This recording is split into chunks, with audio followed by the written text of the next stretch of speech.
অপেক্ষা করেছেন। আজকে হয়তো আপনাদের জন্য কিছুই অ্যারেঞ্জমেন্ট করতে পারিনি, কারণ আমরা বুঝতে পারিনি মিটিংটা এতক্ষণ সময় লাগবে। 4:45-এ মিটিং করার কথা ছিল, 4:45-এ ওদের আসবার কথা ছিল। যাই হোক, ওরা 6টা নাগাদ এসছে। কেন শুনে যাবে না? কেন শুনে যাবে না? কেন যথেষ্ট শুনে যাচ্ছে? এর আগে গেলে তোমরা আমাকে কভার করতে পারবে না। তোমরা যে পারপাস চাইছো, আমি আপনাদের যেটা বলছি, আমি আশা করি আমরা মাইকে বলছি শুনতে পাচ্ছেন। আচ্ছা, বুকগুলো নিয়ে একটা সাইডে রাখো, হাতে রাখো প্লিজ। তোমরা আর লেট করো না।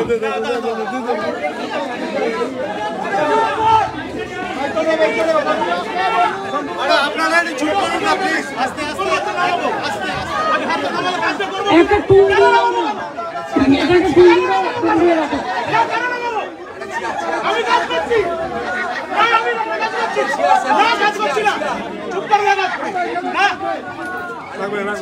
একটা টেবিল দিয়ে দাও, টেবিলের উপরে বুকগুলো রাখো। বুকটা টেবিলের উপরে রাখো। হ্যাঁ, মধ্যেখানে থাক, হ্যাঁ মধ্যেখানে থাক। ছাড়ুন ছাড়ুন, আমি রেখে দিচ্ছি। তোমাদের মাইক্রোফোনটা ওই বক্সটা একটু নিচে নামাও। তোমরা নিজেরা বসো। আরে বটা দিয়ে দাও না।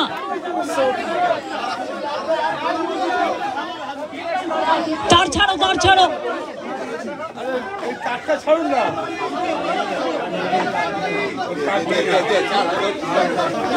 তার না থাকলে আরেকটু এগিয়ে দাও। এটা টেবিলটাকে আরেকটু এগিয়ে দাও। বুদ্ধি খরচ করো না, কেন টাইম নষ্ট করছো? ডান দিকে, ডান দিকে দাও, পেয়ে যাবে। ডান দিকে যাও। হ্যাঁ, ব্যাস, বসে যাও। হ্যাঁ হ্যাঁ, আমি এই, তোমরা মাথা নিচু করো। হ্যাঁ, আমি আপনাদের সকলকে দীর্ঘক্ষণ অপেক্ষা করার জন্য আমি নিজে ক্ষমা চেয়ে নিচ্ছি। কিন্তু আমাদের মিটিং চলেছে প্রায় 6টা থেকে 12:15, মানে 6টা থেকে প্রসেস শেষ হতে এখন ঘড়িতে কটা বাজে? 12টা বাজে 10 মিনিট বাকি। জাস্ট 5 মিনিট আগে আমাদের জুনিয়র ডাক্তারদের টিমটা বেরিয়ে গেল। ওনাদের পক্ষ থেকে 42 জন সাইন করেছেন। এখানে আপনারা দেখতে পাচ্ছেন মনোজ পন্ত আমাদের পক্ষ থেকে, chief secretary government of West বেঙ্গলের পক্ষ থেকে মিনিটসে সই করেছেন, এবং ডাক্তারদের পক্ষ থেকে, জুনিয়র ডাক্তারদের পক্ষ থেকে 42 জনের প্রত্যেকেই তারা তাদের সিগনেচার করেছেন। আমি আমাদের যে হোয়াটসঅ্যাপ গ্রুপ আছে নবান্নের, আমার সাথে আমার চিফ সেক্রেটারি মনোজ পন্ত, আমার সাথে আমার হোম সেক্রেটারি নন্দিনী, আমার সাথে ডিজি পুলিশ বেঙ্গল রাজীব কুমার, আমার সাথে চন্দ্রিমা আমার MOS হেলথ, এবং অবনীশ যে আমাদের আন্ডার সেক্রেটারি সে ছিল। তাছাড়াও অনেক অফিসাররা এবং অনেক বন্ধুবান্ধবরা, মানে যারা কাজ করেন সারাক্ষণ প্রশাসনের, ওদের দেখভাল করার জন্য ছিলেন। যা সিদ্ধান্ত হয়েছে তা পুরো নবান্ন থেকে পাঠিয়ে দিতে। ডিটেলস আমি অভিনন্দন জানিয়েছি যে তারা আজকে এসছেন এবং বসেছেন বলে, এবং আমরা উভয় পক্ষই খুশি যে আমরা এতক্ষণ ধরে বিস্তারিত আলোচনা করতে পারলাম বলে। তারাও অনেক ইস্যু রেজ করেছেন, আমরাও আমাদের যা কমেন্টস, আমরাও যতটা পেরেছি ওদের বক্তব্যটা ওরা রাখতে চেয়েছিল, আমরা সেটা রাখতে দিয়েছি। এবং আমরা আমাদের বক্তব্য, যেটা বড়দের সবসময় সৌজন্যটা একটু বেশি করতে হয়, তাই আমাদের বক্তব্য আমরা চেষ্টা করেছি ওদের গুরুত্ব দিয়েই করবার।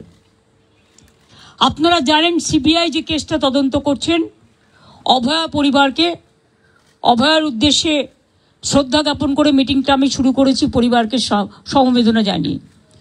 এবং ওদের যে 5টা ডিমান্ড ছিল, তার মধ্যে ফার্স্ট ডিমান্ড তো ইনভেস্টিগেশন সিবিআই, ওটা তো অলরেডি সিবিআই করছে এবং সুপ্রিম কোর্ট মনিটরিং করছে, ওটা নিয়ে তো আমাদের হাতে নেই। প্লাস ওদের 4টে ডিমান্ড ছিল। 4টে ডিমান্ডের মধ্যে যেটা ছিল যে মেল ওরা আমাদের করেছে, একটা হচ্ছে 3টে নাম দিয়েছিল ফ্রম হেলথ ডিপার্টমেন্ট, একটা ডিএমই, একটা ডিএইচএস, আর একটা হেলথের প্রিন্সিপাল সেক্রেটারি। আমরা ওদের বোঝালাম যে একসাথে যদি পুরো ঘরটা খালি করে দেওয়া যায় তাহলে অ্যাডমিনিস্ট্রেশনটা চলবে কি করে।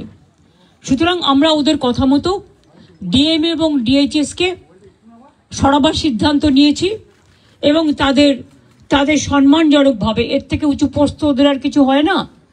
তো যাই হোক, যে একজন ডিএমই হতে পেরেছে বা ডিএইচএস হতে পেরেছে এবং তারা যথেষ্ট জাস্ট হয়েছে, নতুন বেশি দিন হয়ওনি, কিন্তু যেহেতু ছাত্রছাত্রীরা বলছেন ওদের প্রতি আমাদের আস্থা নেই, তাই তাদের ব্যাপারটাকে গুরুত্ব দিয়েছি। বাট এটাও ঠিক, আমি কিন্তু ডিএমইকে বা ডিএইচএসকে আমরা কাউকে অসম্মান করিনি, কিন্তু ওদের বিরুদ্ধে যেহেতু চিকিৎসকদের ক্ষোভ আছে এবং তাই ওদের দাবি মেনে নিয়ে আমরা বলেছি এই দুজনকে সরানোর সিদ্ধান্ত আমরা নিয়েছি। 3 নম্বর হচ্ছে ওদের যেটা ডিমান্ড ছিল 4 নম্বর, 3টের মধ্যে 2টো করলাম। আর 4 নম্বর ডিমান্ড যেটা ছিল সিপি বিনীত গোয়েলকে সরিয়ে দেওয়ার জন্য। বিনীত গোয়েল ওদের কাছে নাকি আগেই স্বীকার করেছিল, যেটা ওরা মিটিংয়ে বললেন, যে আমি পদত্যাগ করতে চাই, কারণ আমার মনে হচ্ছে তোমরা যখন আমার প্রতি আস্থা রাখতে পারছো না, তোমাদেরও যেমন পরিবার পরিজন আছে আমারও আছে, এটা ওরা আমাকে মিটিংয়ে বলল। এবং বলার পরে আমরা কথা বলি নিজেদের মধ্যে, সিদ্ধান্ত নিয়েছি আগামীকাল 4টের পর আমরা কলকাতা পুলিশ এ বদল আনব এবং নতুন সিপিকে দায়িত্বভার বিনীত দেবেন যতক্ষণ পর্যন্ত কোর্ট কেসটা কাল কমপ্লিট না হচ্ছে। 4টের পর আমরা টাইম দিয়েছি। সেক্ষেত্রে নতুন সিপি এবং আরও কিছু পুলিশের রদবদল হবে, সেটা চিফ সেক্রেটারি কালকে নোটিফাইড করে দেবেন আফটার 4 o'clock। এবং বিনীত যেখানে কাজ করতে চেয়েছে সেখানেই তাকে দেওয়া হয়েছে। আমরা এটাও বলেছি, দেখো পুলিশ আমাদের ফোর্স এবং তারা সারাক্ষণ কাজ করেন, তাদের দিকটাও আমাদের দেখা উচিত। থেকেই যেহেতু ওই দিন সিপি পৌঁছবার আগে নর্থের ডিসি পৌঁছেছিলেন আগে এবং 14 তারিখে ঘটনাটা ঘটেছিল এবং ওরা অভিযোগ করেছিল, যার জন্য নর্থের ডিসিকেও সরিয়ে দেওয়ার সিদ্ধান্ত হয়েছে। ওখানে কাকে দায়িত্ব দেওয়া হবে সেটা কালকে ডিসাইড হবে। এছাড়াও সেফটি, সিকিউরিটি, হসপিটালের ডেভেলপমেন্ট, ইনফ্রাস্ট্রাকচার গুরুত্ব দিয়ে দেখা হবে এবং এক্ষেত্রে টাইম টু টাইম যদি কোনো প্রবলেম অ্যারাইজ করে চিফ সেক্রেটারির আন্ডারে একটি কমিটি বানিয়ে দেওয়া হয়েছে, যেখানে চিফ সেক্রেটারি নিজে দায়িত্ব নিয়ে ওরা যদি কথা বলতে চায়, chief secretary, home secretary, DG CP থাকবেন, তারা তাদের বক্তব্য জানাতেই পারেন। এইসব নানা রকম কথাবার্তা চলার পর আমরা, যেহেতু ডিটেলসটা আপনারা মেলেই পেয়ে যাবেন, আমি এটা বলি মিটিংটা পজিটিভ হয়েছে বলে আমি মনে করি, ওরাও নিশ্চয়ই মনে করে, তারাই বা সাইন করবে কেন আর আমাদের চিফ সেক্রেটারি বা সাইন করবে কেন। আমরা বরঞ্চ ওদের দাবি একটু বেশি মেনেছি, তার কারণ ওরা ছোট বলে। এবং আমি লাস্ট যেটা বলেছি যে তোমাদের কাছে আমার আবেদন থাকবে যে তোমরা, আমি জানি তোমরা বলবে আমরা ফিরে গিয়ে জীবিতে আলোচনা করব, সেটা হতেই পারে। তোমাদের মধ্যে অনেকগুলো গ্রুপ আছে, অনেকগুলো মেডিকেল কলেজ আছে, হসপিটাল আছে, ঠিক আছে, তোমরা ফিরে গিয়ে আলোচনা করো, কিন্তু যেটা এখানে মিনিটসে সাইন করেছি আমরা দুপক্ষ, এরপর তোমরা কাজে যোগদান করো মানুষের স্বার্থে। চারিদিকে বন্যা হচ্ছে, আমার কাছে খবর আছে হুগলিতে খানাকুলে 35 জন মানুষ ট্র্যাপড হয়ে আছে, তাদের আগে বেরোতে বলা হয়েছিল, তারা বেরোতে পারেনি, কিন্তু জল হঠাৎ করে ছেড়ে দিয়েছে ডিবিসি, পাঞ্চেত এবং তেনুঘাট। মিটিং শেষ হওয়ার পরেও আমি হেমন্ত সোরেনের সাথে 3 বার কথা বলেছি, তাকে আমি বারবার রিকোয়েস্ট করেছি, কিন্তু আমি জানি না তারা কি করবে, কারণ ইতিমধ্যে যা জল ছেড়েছেন তাতে বীরভূম, বর্ধমান, বাঁকুড়া, হাওড়া, হুগলি নর্থ চব্বিশ পরগনা, সাউথ চব্বিশ পরগনা অনেকটাই এফেক্টেড হয়েছে, হাওড়া। আমি নিজে যে বাড়ি আদিগঙ্গার সামনে থাকি, আমি দেখতে গিয়েছিলাম কি অবস্থা জলের। আমি এতটা জল আসতে কোনোদিনও দেখিনি, কারণ আমাদের গোলাটা হচ্ছে সবচেয়ে উঁচু, আমাদের এই জায়গাটা। আমরা সিঁড়ি বানিয়ে দিয়েছিলাম, প্রায় 14-15টা সিঁড়ি ছিল, একদম পুরো ভরাট হতে আর 5টা সিঁড়ি মাত্র বাকি আছে। এরপর যদি আবার জল ওরা রাত্রে ছেড়ে দেয় বারণ করা সত্ত্বেও, তাহলে কিন্তু বন্যাকে আটকানো যাবে না। ওরা বলছে তাহলে আমাদের এখানে বন্যা হবে। আমি বললাম তোমাদের এখানে বন্যা হবে বলে তুমি আর একটা রাজ্যকে তো ভাসাতে পারো না। আমাদের না জানিয়েই সকালে প্রায় 80-90 হাজার কিউসেক ওয়াটার ছেড়ে দিয়েছে। ফলে একেতে 3-4 দিন কন্টিনিউয়াস বৃষ্টি, এমনিতেই গঙ্গাগুলো, আমাদের নদীগুলো ওভারফ্লো, ড্যামগুলো ওভারফ্লো ছিল, তার মধ্যে এই জলে আস্তে আস্তে কাল সকালে বিকেলে পৌঁছবে। আমি সবাইকে বলবো সতর্কতা অবলম্বন করে দূরে দূরে রিলিফ সেন্টারে প্লিজ দয়া করে যান, এবং আপনাদের থ্রুতে বিডিও থেকে শুরু করে আইসি থেকে শুরু করে DM, SP, additional DM, additional SP, SDO যারাই আছেন সবাইকে বলবো যে ইমিডিয়েট দেখে নাও, কারণ কালকে কিন্তু অনেক জল ঢুকবে। এই জলের ওপর যদি আবার জল আসে, আমার এমনিতেই চিন্তা আছে 35 জনকে কি করে উদ্ধার করব আমরা। আর এখন রাত হয়ে গেছে, জলের কারেন্ট এতটাই, কেউ যে উদ্ধার করতে যাবে তার উপায় নেই, কারণ যে উদ্ধার করতে যাবে সে বোটও তলিয়ে চলে যাবে, এমন অবস্থা। তো ওখানে আমরা এনডিআরএফ টিম পাঠাচ্ছি সকালে, এবং এসডিআরএফ টিমটাও আমরা পাঠাচ্ছি সাউথ চব্বিশ পরগনায়। সুতরাং আমরা প্রত্যেকে অ্যালার্ট আছি। বিভিন্ন জেলার নেতৃবৃন্দের সাথেও আমার কথা হয়েছে। সিএস নিজে মনিটরিং করছেন 24x7, এবং তিনি নিজেও ডিএমদের সাথে বারবার করে আজকে 2-3 বার ভার্চুয়াল করেছেন। উনি অলরেডি আমাদের 24x7 মনিটরিং চলছে, টাইম টু টাইম কি অবস্থা। এবং মানুষকে আবার আবেদন করছি, প্লিজ দয়া করে জল আর আগুন এই দুটো জিনিস নিয়ে আমাদের মনে রাখতে হবে, যে কোনো মুহূর্তে জল ঢুকে যেতে পারে। দোতলা বাড়ি হলেও যদি একতলা ভেসে যায়, তাহলে দোতলা ভাসতে কতক্ষণ নেবে?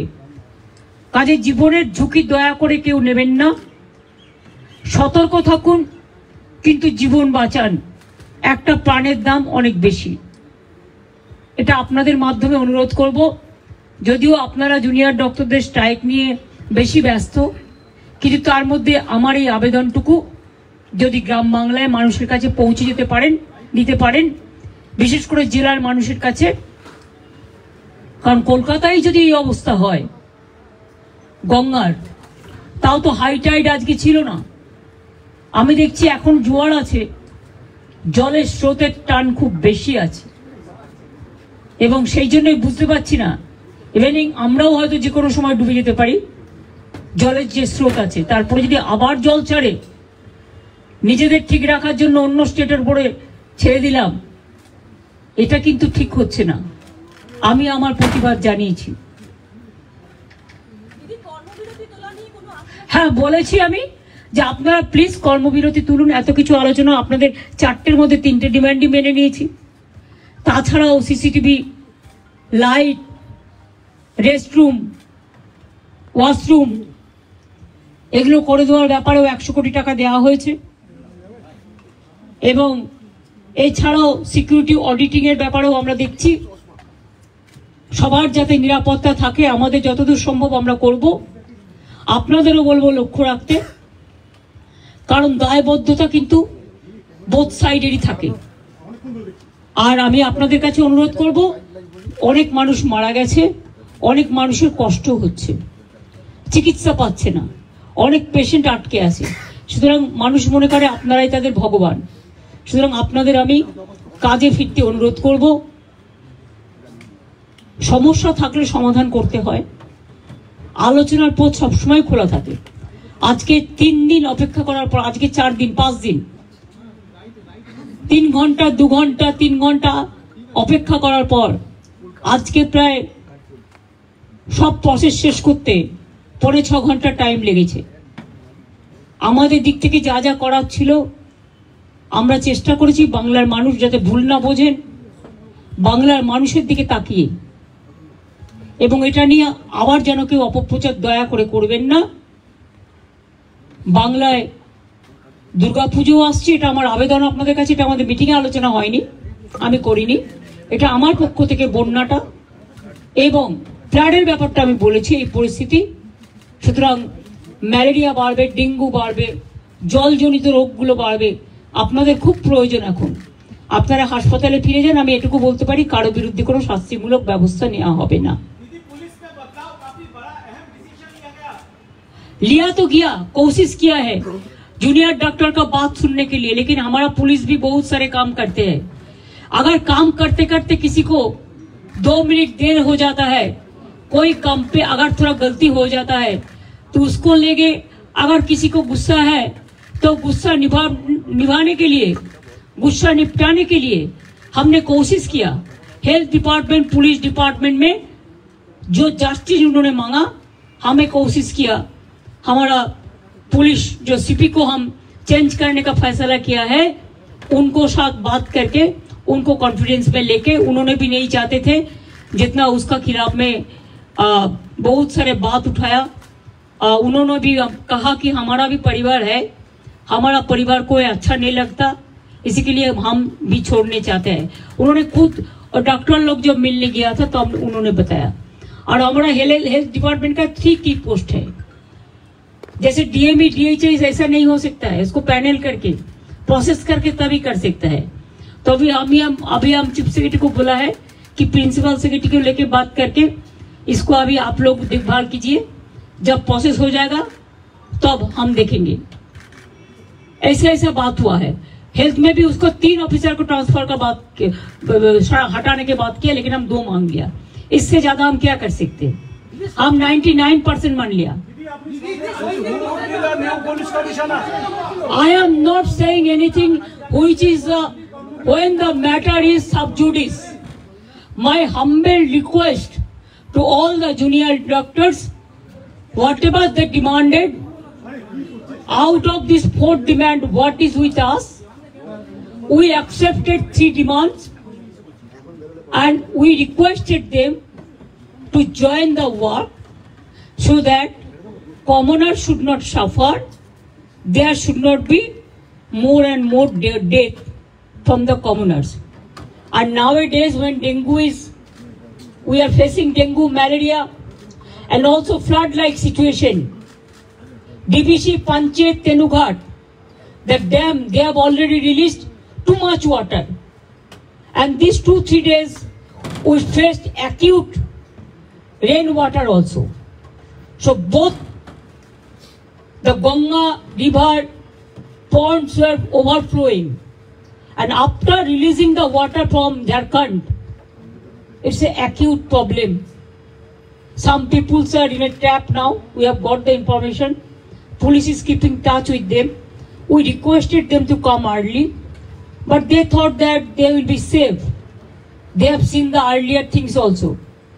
Well, earlier also I monitored all this. My chief secretary is also monitoring. But I have not seen so much water is been released together. When there is a torrential rain, it plus the flood spread in throughout West Bengal. Now we have to monitor all the situation. Thank you very much for your cooperation. And I think we trust, we think tomorrow, you must know tomorrow 4 o'clock. After 4 o'clock, because the matter is on sub judice, let the court,